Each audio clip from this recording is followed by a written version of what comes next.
from Canada. I am Arnie Aquino from Vancouver, British Columbia.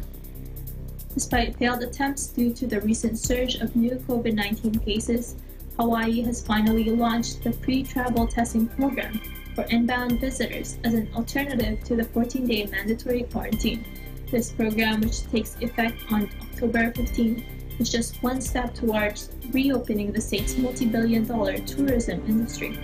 Eagle News correspondent Ron Hamilton from our Hawaii bureau has more. Even though Hawaii's governor has signed the emergency proclamation extending the 14-day quarantine until November 30th, travelers can now avail of the pre-travel testing option from selected partners in order to avoid the 14-day quarantine. The pre-travel testing program will be implemented in all counties. This allows travelers to bypass the state's mandatory 14-day quarantine with a negative pre-travel test. There will be voluntary post-arrival tests for trans-Pacific travelers arriving on Kauai, Maui, and Hawaii counties. Kauai County has established a voluntary testing program on day 3 after arrival, and Maui County has also established a voluntary post-arrival testing program. Hawaii Island will require an antigen test for all arriving trans-Pacific travelers who are participating in the pre-travel testing program. The City and County of Honolulu is exploring its testing capacity for post-arrival testing.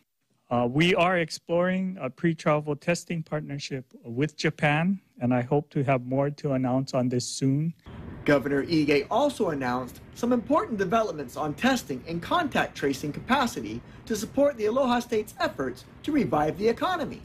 First, we have arranged for up to 200 additional contact tracers to increase the Department of Health's capacity in contact tracing to focus on any travel-related infections.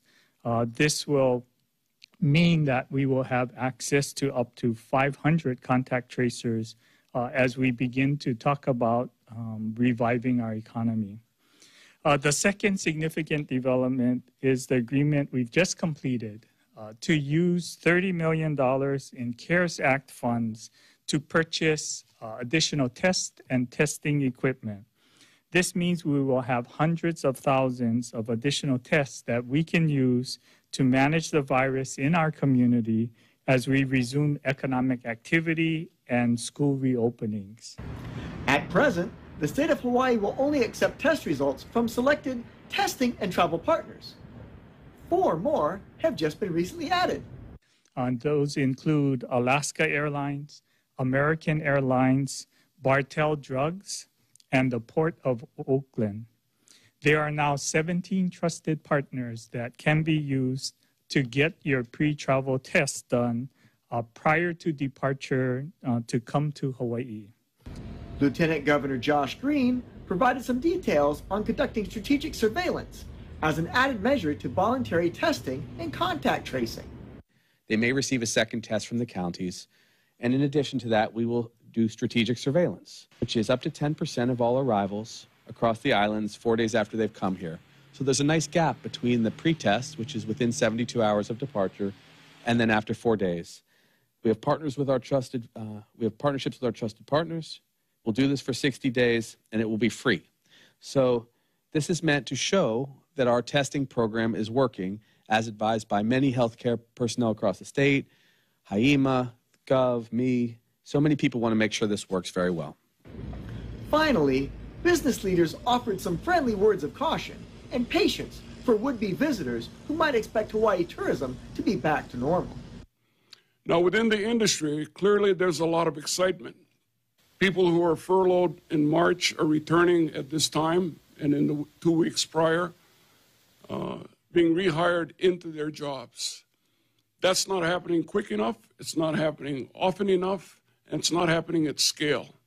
Certain businesses will remain closed during this time. Some have advanced their renovations schedule to move it up from 2022 to 2021 and fill this opportunity here. These are choices that each of these hotels and business enterprises are free to make. However, we are assured that there will be enough of an inventory to deal with the traffic that's anticipated between October 15th and the holiday season and year end.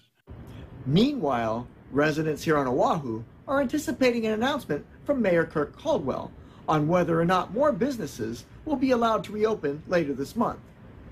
Reporting from Waikiki, Honolulu, Hawaii, this is Ron Hamilton for Eagle News. We live in interesting times.